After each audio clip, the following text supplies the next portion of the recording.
আসসালামু আলাইকুম ভিউয়ার্স, দীর্ঘদিন পর আবার একটি নতুন ভিডিওতে আমি আছি। ক্যামেরার পিছনে মোহাম্মদ জালাল উদ্দিন।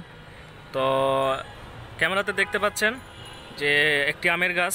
এই আমের গাছটি এখানে বেশ কয়েকটি গাছ আছে, 3টি গাছ আছে ছোট ছোট। এই যে একটি, এই যে এটা একটু বড়, আর এটা একটু মাঝারি। তো এটা কিন্তু আমার ছাদ বাগানে লাগানো। তো প্রতি বছরই মাশাআল্লাহ আম ধরে, অল্প হলেও ধরে, খাওয়া যায়। তো এখন দেখতেছেন আমের মুকুল হয়েছে।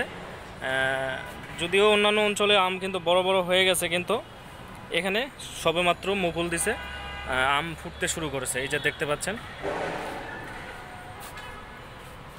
তো এই গাছে যদি দেখাই, এখানেও সেম অবস্থা, যদিও গাছের কিছুটা অংশ, মুকুলের অংশ মারা যাচ্ছে, কিন্তু ছোট গাছ এই জন্য হয়তোবা। তো দেখতে পাচ্ছেন এখানেও মুকুল ধরছে। আর এই আমটা দেখুন বন্ধুরা, এটা একটু বড় হয়েছে, এটি তুলনামূলক বড় হয়েছে, এটি বোঝা যাচ্ছে এটা আটকাবে। তো এই পাশে যদি দেখে আপনাদের, এই বড় গাছটিতে অনেক মুকুল দিচ্ছে, সেই ক্ষেত্রে কিন্তু আম ধরার সম্ভাবনাটা একটু বেশি এবারে, কারণ ঝড় তুফান যদিও আছে, তারপরেও দেখা যাচ্ছে যে আমের অনেকটাই আম কিন্তু মুকুলে দেখা দিচ্ছে আর কি এখন পর্যন্ত। তো ভবিষ্যতে কী হবে জানি না।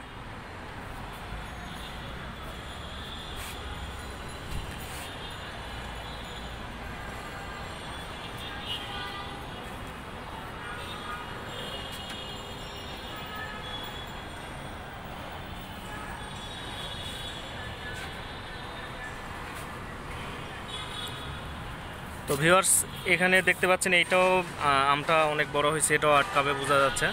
এই যে দেখুন, এইটাও আটকাবে। এখানে একটা দেখতে পাচ্ছেন আম অনেক আগের, মনে হচ্ছে মারা গেছে, কালো হয়ে গেছে। এটা মনে হয় গত বছরের, যতদূর সম্ভব দেখুন গাছে ঝুলেই আছে। এইটা মনে হচ্ছে গত বছরের, কারণ এই বছর এখনও পর্যন্ত এত বড় আম হয় নাই। আর এটা দীর্ঘ দিনের মনে হচ্ছে আমটা। তারপর আপনাদের যদি একটু দেখাই, এখানে দেখুন আম বড় দেখা দিছে। এই যে দেখুন, এই যে দেখুন, এই আমটা কিন্তু অনেক বড় হয়েছে।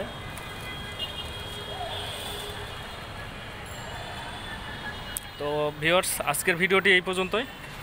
আগামীতে আরও একটি নতুন ভিডিওতে পাশে থাকবো। ধন্যবাদ।